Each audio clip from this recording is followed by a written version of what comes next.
Hello, নমস্কার সবাইকে। আশা করছি তোমরা সবাই ভালো আছো আর আমিও ভালো আছি। অয়নের অন্নপ্রাশনের থার্ড পার্টটা এখনও বাকি ছিল, তাই আজকে ওই থার্ড পার্টটা শেয়ার করলাম। সেকেন্ড পার্টটাতে আমরা লাস্টে ছিলাম যে অয়নের অন্নপ্রাশন হচ্ছে, আর এখন আমরা সবাই মিলে অয়নকে নিয়ে চলে এসেছি লজে। অয়ন এই ভিড়ের মধ্যেই আছে, ভেতরে ওই যে ওই সোফাটাতে ও বসে আছে। ও এখন ওকে আদর করা চলছে, সবাই ওকে নিয়ে ছবি তুলছে, যত আত্মীয় স্বজন আর গেস্টরা ওকে দেখতে আসছে, তাই এখানে এতটা ভিড় লেগে আছে। সেকেন্ড পার্টটা আপলোড করতে খুবই প্রবলেম হচ্ছিল, আপনারা তো জানেন, আমি সেটাকে আবার শেয়ারও করেছিলাম। আর সেটা আপলোড করতে প্রচণ্ড প্রবলেম হচ্ছিল। আচ্ছা, এইটা হচ্ছে অয়নের মাসি, মানে পূজার ছোট বোন। এখন অনেকক্ষণ পর ও একটু নিজের ভাগ্নেকে পেয়েছে, এখন ও মন খুলে আদর করছে। আর অয়নের পিসিও ফাঁক ফুকুর দিয়ে ঠিক সময় বার করে অয়নকে ঠিক টুকটাক করে আদর করেই চলে যাচ্ছে। আচ্ছা, যেটা বলছিলাম, সেকেন্ড পার্টটা তো খুবই আপলোড করতে খুবই কষ্ট হলো, খুব একদমই ওইটা ২-৩ বার ধরে আমি আপলোড করার চেষ্টা করেছি, সেই একই টার্ম অ্যান্ড কন্ডিশন, আমি কি মানিনি না মানিনি।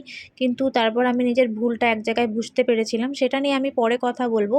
তারপর ওইটাকে এডিট করে আপলোড করলাম। তো তারপর আপলোড হলো আর আমার মনটা খুব শান্তি হলো, আমি একদম ভেঙে পড়েছিলাম।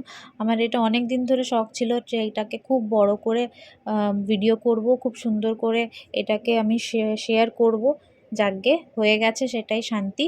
আর এইখানে লজে খাওয়া দাওয়া শুরু হয়ে গেছে, খাওয়া দাওয়া চলছে। এখন আমরা খাইনি, আমরা সবাই মিলে খাবো পরে।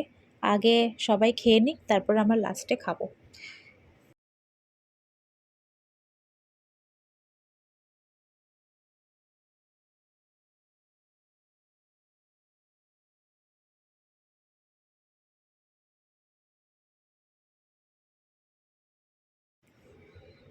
চলুন তাহলে আমরাও খেতে বসে পড়ি।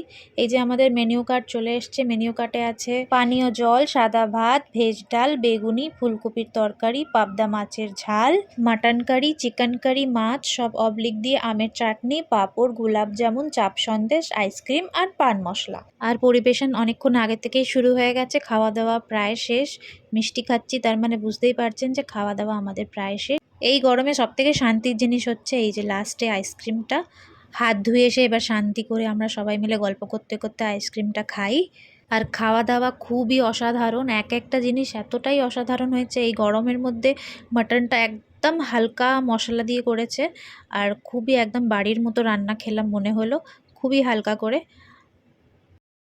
আর এই দিকে আমাদের সেজদা কিন্তু খুব খেয়াল রাখে যে ঝাল মশলা খুব একটা না হোক, কিন্তু খাওয়া দাওয়াটাও ভালো হোক। আর খাওয়া দাওয়া সত্যিই খুব ভালো হয়েছিল, সেজদা কিন্তু কোনো জিনিসে কোনো কম্প্রোমাইজ কোনো দিনই করে না।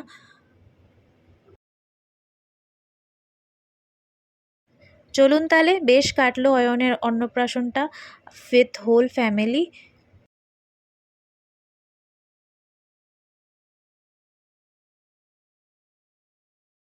এই ব্যস্ত জীবন থেকে যে যার জীবনে এখন সবাই ব্যস্ত, তাই যখন এইরকম একটা ফ্যামিলি ফাংশন হয় তখন খুবই ভালো লাগে যে সবাই আবার একজুট হব, আনন্দ হবে। আর যারা দূরে থাকে তাদের সাথে তো খুব কমই আলাপ হয়, তো দূর থেকে যারা আসে তখন খুবই ভালো লাগে। অনেক দিন ধরে এই দিনটার অপেক্ষায় ছিলাম, আর সবাই মিলেই ছিলাম যে একটা দিন আমরা সবাই খুব আনন্দ করব, আবার একসাথে হব। আর দেখেন হুট করে কেমন দিনটা বেরিয়েও গেল, পুরো একটা গোটা দিন এই দিনটার জন্য আমরা কতদিন ধরে অপেক্ষায় ছিলাম। তো ওই দিনটাও বেরিয়ে গেল। এখন আমরা খেয়ে দিয়ে সব বাড়ি চলে যাব। আর ব্যাস, সব অয়নের অন্নপ্রাশনের শেষ। আর আপনাদের এতটা ভালোবাসা দেওয়ার জন্য অনেক অনেক ধন্যবাদ জানাই সবাইকে। যারা যারা আমাদের পুরো ব্লগটা দেখেছো তাদেরকে অসংখ্য ধন্যবাদ। আর সেকেন্ড পার্টটা একটু লেট হয়ে গেল, তার জন্য আমি ক্ষমা চেয়ে নিয়েছি, আবার ক্ষমা চাইছি। এর পরের ব্লগে এবার থেকে শুরু করব আবার নিজের বাড়ির জীবন, আবার হয়তো আমার সেই রান্নাঘর থেকে। তাহলে দেখা হবে আবার পরের ব্লগে। আপনারা খুব ভালো থাকবেন, সুস্থ থাকবেন আর সাবধানে থাকবেন। দেখা হবে অবশ্যই আবার পরের ব্লগে। টাটা।